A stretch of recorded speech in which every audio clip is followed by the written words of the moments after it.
Assalamualaikum warahmatullahi wabarakatuh. Ayo teman-teman semuanya, selamat datang kembali ya di channel Studio Horor. Bagi kalian yang baru saja bergabung atau mengunjungi channel ini, channel Studio Horor akan membahas berbagai cerita misteri, tentunya dalam bentuk kemasan podcast. Studio Horor kali ini akan menceritakan mengenai pendakian Gunung Lawu via Cetho. Cerita misteri ini bersumber dari UKM Pengamatan. Dan sebelum kita membahas lebih lanjut, alangkah baiknya silahkan melakukan subscribe terlebih dahulu ya, agar bisa mengikuti video terbaru dari studi horor berikutnya. Kejadian ini dialami langsung oleh admin dari UKM Pengamatan ketika mendaki Gunung Lawu di sekitar tahun 2017, kalau tidak salah di pertengahan tahun. Biasa pas liburan semester, biar nggak kejar-kejaran dengan waktu. Gunung Lawu memiliki ketinggian 3265 mdpl dan terletak di antara Kabupaten Ngawi dan Karanganyar. Menurut info sih, meletus terakhir 28 November 1885. Dan memang mempunyai hal-hal mistis yang mungkin sering kalian dengar. Waktu itu, Mimin berangkat dari Magelang bersama 3 orang teman Mimin. Ketiga orang ini adalah anggota Mapala di sebuah kampus swasta di Magelang. Kami berempat, 2 orang cewek dan 2 orang cowok, berencana mendaki via Candi Cetho karena bisa melewati Sabana dan ngecamp di Sabana, tepatnya di pos 5, dan jalurnya cukup jarang dilewati. Kami berangkat siang hari karena estimasi sampai ke base camp sore hari. Dari awal perjalanan kita menuju base camp tidak ada sesuatu yang aneh, biasa-biasa saja. Walaupun sempat di perjalanan terkena tipuan alam, yaitu hujan, panas, dan hujan lagi. Dan sempat kesasar ke perkampungan warga. Karena kita berempat baru pertama kali lewat jalur ini. Alhamdulillah ditolong sama anak KKN yang sedang KKN di situ. Sempat dikasih makan, dan Mimin juga sempat numpang BAB. Akhirnya kita diantar ke arah base camp. Walaupun kondisi waktu itu masih agak hujan deras. Mimin ingat, waktu itu kita sampai di base camp jam 8 malam. Kita diarahkan untuk ke rumah warga dulu, transit dan titip motor sembari packing barang-barang lagi dan mengisi data diri. Di situ, kami sempat berdiskusi apakah akan mendaki malam itu juga atau istirahat dulu, menunggu mentari pagi. Karena beberapa dari kami agak tidak enak badan. Ya wajar, capek karena perjalanan sempat terkena hujan terus panas lagi. Dan sempat diweling sama ibu yang punya rumah. Kalau mau naik, besok aja mas. Ini masih hujan juga. Ngilangin capek juga. Bahaya kalau malam. Enggak bu, ini baru diskusi. Sempat ada diskusi alot, terutama dari pihak cewek. Mereka tetap kekeh harus naik malam ini. Karena sejatinya laki-laki itu mengalah, maka dari itu, kami memutuskan mendaki malam itu juga. Sekitar jam 9 sampai setengah 10 malam. Dan kondisi masih gerimis manja. Kami sudah persiapkan jas hujan kami di luar. Kalau tiba-tiba hujan deras, kami sudah siap sedia menerjang hujan. Rencana kami ubah semua. Dari yang awalnya 2 hari 1 malam, menjadi 3 hari 2 malam. Dan karena kondisi badan yang agak kurang mendukung, kami berencana akan mendaki sekuatnya. Target awal adalah pos 2 untuk kami ngecamp. Setelah mengisi data diri di pos pendakian, kami berdoa terlebih dahulu dan memulai perjalanan sesantai mungkin. Sesuai rencana awal, dari base camp menuju pos 1 harus melewati Candi Ketek. Candi Ketek ini memang kalau dilihat adalah sesuatu yang sakral bagi masyarakat sekitar. Bisa dilihat dari sesajen dan segala pernak-pernik yang ada di situ. Walaupun agak menakutkan bagi beberapa orang, kita harus tetap menghormatinya. Setelah melewati Candi Ketek, kita berjalan menuju pos 1. Pada waktu itu, belum ada sesuatu yang menghalangi, kecuali gerimis, yang diwajibkan kita untuk memakai jas hujan. Sesampainya di pos 1, atau biasa disebut pos Mbah Branti, di ketinggian 1702 mdpl, kami beristirahat dan mulai basa-basi, karena itu memang pendakian berempat yang pertama kalinya. Dan Mimin baru kenal dengan mereka siang sebelum berangkat mendaki. Setelah beristirahat cukup lama, 1-4 batang rokok, kami melanjutkan perjalanan ke pos 2 atau biasa disebut pos Brangseng di ketinggian 1902 mdpl. Disinilah gangguan dimulai. Jalan dari pos 1 sampai pos 2 sebenarnya tidak berat. Bisa ditempuh dengan waktu 1 jam. Tapi nggak tahu kenapa, waktu itu terasa sangat berat. Mimin inget banget, berangkat dari pos 1 sekitar jam 10 malam. Dan kita sampai di pos 2 sekitar jam 12 malam. Kita berempat merasakan tas yang kita bawa seperti melebihi beban. Bahkan saking capeknya, kita selama perjalanan dari pos 1 ke pos 2 jarang mengobrol. Awalnya kita masih positif karena bekal kita emang banyak dan persediaan air juga masih banyak. Jadi, tas yang kita bawa otomatis bebannya nambah. Ditambah juga, badan kita sebelum naik sebenarnya udah capek dan masih kita paksain naik. Dan tiba-tiba di tengah perjalanan, jadi itu posisi atau urutan berjalan adalah Mimin di nomor 3, nomor 1 dan nomor 2 cewek, dan terakhir nomor 4 adalah cowok. Si cewek nomor 1 itu bilang, "Mas, mbak kue wae sik ning ngarep, aku kesel." Sesampainya di pos 2 ini, kami berencana buat camping ceria. Karena jujur aja, waktu itu mata dah ngantuk banget dan lapar. Kita sebenarnya punya opsi tidur di shelter, tetapi karena penuh, kita memutuskan mendirikan tenda di situ. Waktu Mimin mendaki, jalurnya masih lumayan baru kalau tidak salah. Mimin sempat lihat di IG, shelter di beberapa tempat sudah banyak berubah. Bahkan base campnya juga sudah mengalami perubahan yang signifikan. Mantap banget deh buat pengelolanya.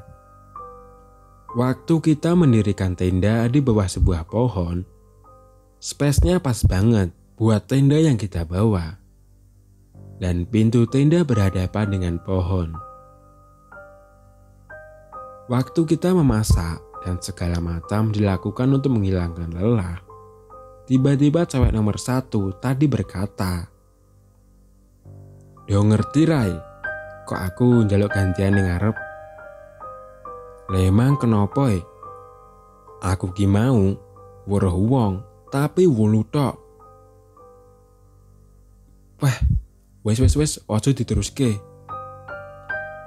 Perkataan itu adalah sesuatu yang haram ketika di gunung, menceritakan yang kamu alami. Apalagi masih di dalam pendakian. Sempat ada rasa takut, apalagi salah satu cewek yang lain. Tapi kita mikir gak apa-apa, itu mungkin hanya bayangan atau imajinasi saja. Suasana seketika berubah. Yang awalnya bercanda menjadi diam-diam tanpa ada kata apapun. Kami pun memutuskan untuk tidur. Karena memang waktu itu hujan deras, ditambah dengan angin yang cukup kuat. Tepatnya jam 2 pagi, Mimin dan teman-teman merasakan tenda digoyang orang. Salah satu teman Mimin nyoba buat keluar. Dan ternyata tidak ada orang sama sekali. Jeda waktu 10 menit, tenda seperti digoyangkan lagi. Mimin dan teman Mimin keluar buat ngecek keadaan. Siapa tahu ada orang yang jahil. Kita berdua berkeliling di area sekitar pos 2. Dan gak ada tenda lain selain orang yang ada di dalam shelter. Dan posisi udah tidur semua. Kebetulan lagi di luar, temen Mimin mau sekalian pipis. Karena minta ditemenin, ya Mimin sekalian pipis juga. Tiba-tiba temen Mimin ini bertanya, "Kae wong wudu yo, kok gede banget?" Jadi posisi kita berdua menghadap ke jalur pendakian. Kelihatan kalau ada orang dari bawah. Mimin waktu itu juga lihat. Kelihatan banget bentuknya seperti manusia. Tapi kalau dipikir-pikir, tingginya melebihi manusia biasa. Dan anehnya lagi, orang itu nggak bawa senter. Kami jongkok dan mencoba fokus ke bentuk seperti manusia itu. Sosoknya hanya diam nggak bergerak. Kami belum berani untuk menyorotkan lampu senter ke arah sosok itu. Karena gemas, teman Mimin mencoba menyorotkan lampu senter ke arah sosok itu. Betapa kagetnya kami, senternya tembus. Kami berdua langsung lari ke arah tenda dan cepat-cepat untuk tidur.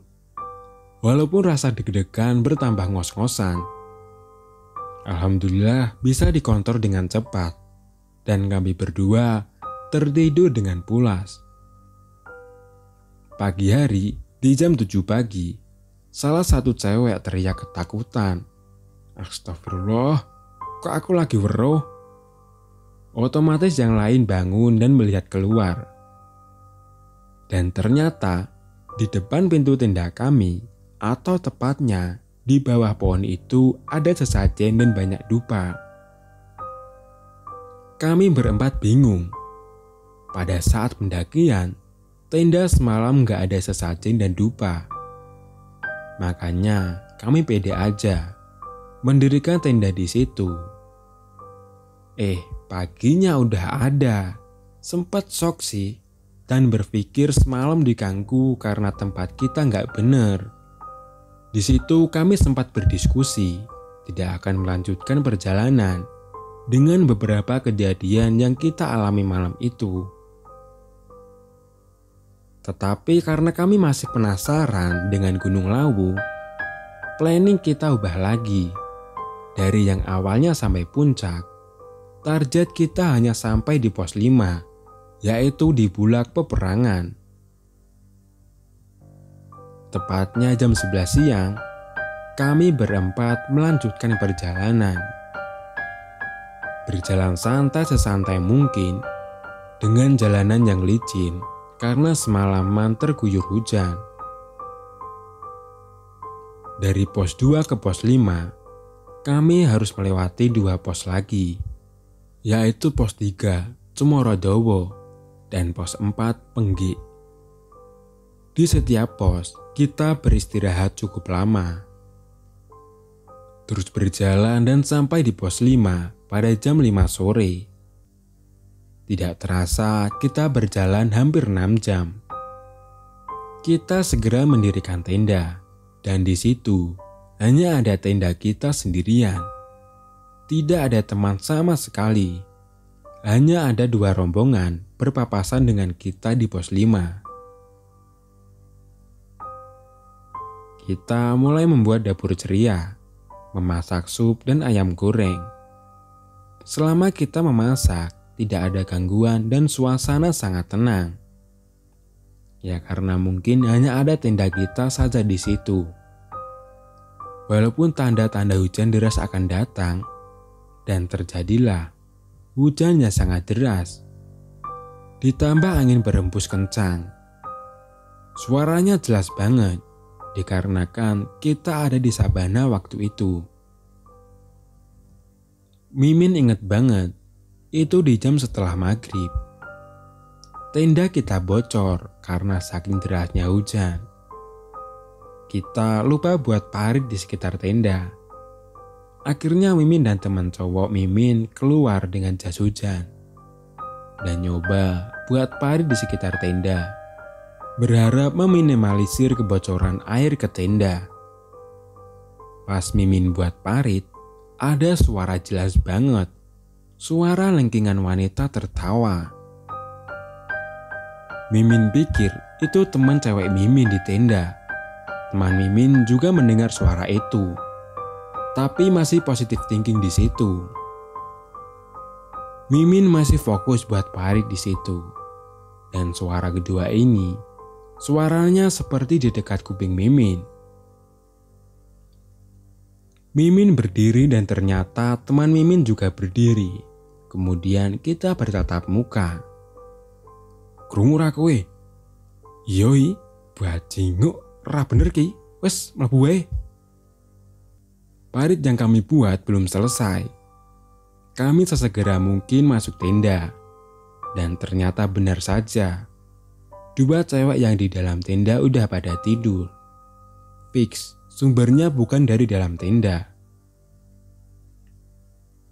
Di situ sempat panik dan mulai berpikiran yang aneh-aneh.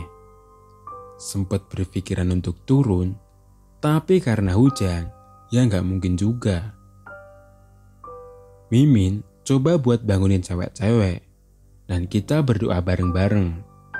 Yang intinya, meminta pertolongan dan dijaga dari hal-hal yang tidak diinginkan. Lama-kelamaan kondisi mulai stabil, hujan berhenti, tetapi angin masih berhembus kencang. Tepatnya di sekitar jam 3 pagi, kami berinisiatif keluar tenda. Karena sudah mulai bosan di dalam tenda. Dari arah pos 4, kami mendengar sekelompok pendaki seperti sedang mengobrol. Dan di situ, kami berempat mendengar suara itu. Bahkan kami juga melihat sebuah cahaya senter dari arah hutan pos 4. Namun setelah hampir menunggu sekitar 30 menit, sekelompok pendaki yang kami dengar tak kunjung datang. Pikir kami, mungkin mereka ngecamp di kayu besar sebelum pos 5. Salah satu teman Mimin ngecek, yang tujuannya adalah untuk mengajak kelompok pendaki itu ngecamp bareng dengan kita.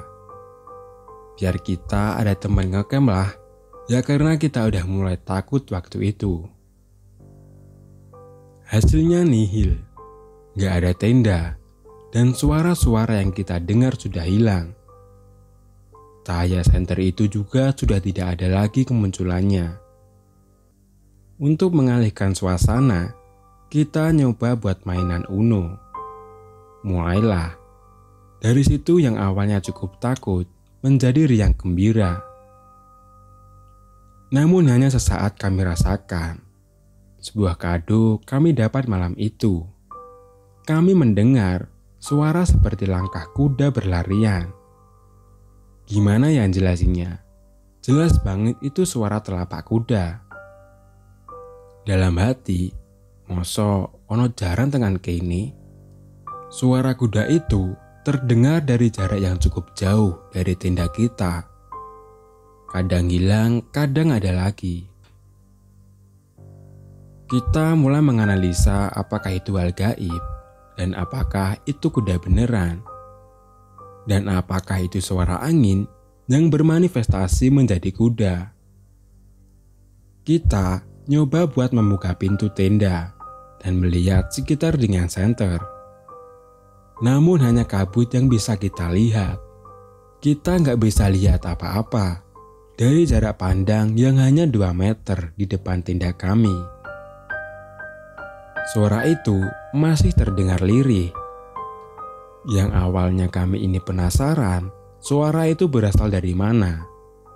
Satu persatu dari kami berempat mulai tepar.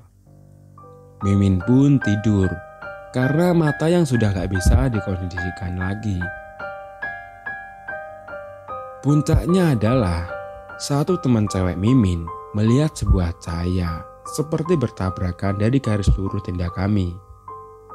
Tepatnya di sebuah selap pohon. Astagfirullah. Otomatis yang lain kaget dan bertanya apa yang sedang terjadi. Dia hanya diam dan menangis waktu itu. Kita mencoba menenangkan dan bertanya dengan pelan-pelan. Dan dia menjelaskan, dia melihat sekelebat 2 cahaya merah yang saling bertabrakan. Ternyata sebelum melihat cahaya itu, dia sempat mendengar seperti suara pedang. Pedang yang saling bergesekan seperti perang. Waktu itu kita memang belum tahu cerita-cerita yang ada di sana. Mungkin ini yang dimaksud dengan pos 5, dinamakan pula peperangan. Sudah mulai tenang dan kondusif, kita nyoba berpikiran jernih dan memasak apapun yang bisa kita masak. Alih-alih siapa tahu habis makan tidak ada gangguan lagi. Dan benar saja tidak ada gangguan. Karena mungkin waktu itu sudah masuk waktu subuh. Selesai makan, kami tidur dan berencana bangun jam 9 pagi. Habis itu langsung packing untuk turun. Kami bangun sekitar jam 12 siang. Dan itu masih keadaan gerimis, walaupun ada sinar matahari. Kami bergegas packing dan turun sesegera mungkin, dengan rencana sebelum maghrib sudah sampai base camp. Di tengah perjalanan, kami terpisah. 2 cewek duluan dan 2 cowok tertinggal di belakang. Terpisah cukup jauh, jaraknya hampir 1 jam. Karena kelompok laki-laki kebanyakan merokok. Mimin ingat banget, sampai di pos 2, menunjukkan pukul setengah 6 sore. Udah mulai surup kalau orang Jawa bilang. Badan berat, kaki sudah mau kram, campur aduklah waktu itu. Teman Mimin minta untuk ditinggal, sembari ngecek rombongan cewek yang sudah sampai di base camp apa belum. Bodohnya, aku iyakan. Jangan dicontoh ya, itu sebenarnya tidak boleh dilakukan. Mimin berjalan sendirian dari pos 2 ke base camp. Bener-bener sendirian. Dan itu sudah mulai gelap. Senter juga udah mulai habis baterai karena dipakai 2 hari. Akhirnya sampai juga di base camp dan disambut dengan riang oleh rombongan cewek. Kalau tidak salah, itu sebelum adzan Isya. Di base camp, Mimin menunggu satu teman Mimin yang masih tertinggal di belakang. Jarak Mimin dengan dia sebenarnya nggak jauh. Tapi waktu itu kita menunggu hampir 2 jam. Penjaga base camp pun sempat menanyakan di mana satu orang belum kelihatan. Dan kalau jam 9 belum juga datang, penjaga dan warga mau menjemput teman Mimin. Alhamdulillah, di menit-menit akhir sebelum jam 9. Padahal guard dan warga Sudah siap pakai senter dan peralatan. Takut teman Mimin kehilangan arah waktu turun. Karena kebetulan di setelah pos 1 itu ada pertigaan baru. Yang pas kita naik, pertigaan itu belum dibuat. Pengurus membuatnya ketika kami berempat berjalan dari pos 4 sampai di pos 5. Bisa dibilang sehari yang lalu. Datanglah dia dengan muka yang pucat dan ngos-ngosan. Tidak bisa berkata-kata lagi. Disodorkanlah teh hangat dan gorengan. Pelan-pelan dia bisa mengatur nafas dan mulai tenang. Berceritalah dia dengan apa yang dialami. Jadi, ketika dia turun dari pos 2, dia berpapasan dengan seseorang. Padahal pas Mimin turun, Mimin tidak berpapasan dengan seseorang pendaki sama sekali. Sepi banget. Kalau tidak salah itu kita turun pas hari Senin. Dia bertemu dengan seseorang itu, kemudian bercerita. Bahkan sempat makan snack bareng. Selesai bercerita, orang itu otomatis berpamitan dan menghadap ke atas karena mau mendaki. Teman Mimin sempat bingung. Ini kok orang pakai peralatan lawas? Penuturan teman Mimin. Dia berdandan naik gunung, tapi old school lah. Bahkan menurutnya, udah jarang orang mau pakai barang yang dipakai orang itu. Dengan rasan-rasan dan menyocokkan kronologinya, dia berjalan turun, kemudian lihat jam, dan betapa terkejutnya. Ternyata dia mengobrol dengan orang itu selama 1,5 jam. Padahal yang dia rasakan cuma sekitar 15 menitan. Tak pikir panjang, dia langsung menoleh ke arah belakang. Dan bisa ditebak, orang yang tadi ngobrol dengannya hilang tanpa jejak. Penuturan teman Mimin, setelah sadar, dia lari. Bahkan, dia sempat jatuh di salah satu trek karena saking takutnya. Alhamdulillah, dia bisa selamat sampai base camp. Mendengar cerita itu, bahkan kami juga menceritakan apa yang kami alami ke warga. Warga menuturkan, itu sebenarnya sering ada pendaki yang bercerita dan mengalami kejadian itu. Apalagi pendaki-pendaki yang agak nyeleneh. Dan cerita pun selesai. Terima kasih teman-teman karena sudah mau menonton video terbaru dari Studio Horor. Dan jangan lupa juga untuk menonton video-video lainnya, tentunya di channel Studio Horor. Wassalamualaikum warahmatullahi wabarakatuh.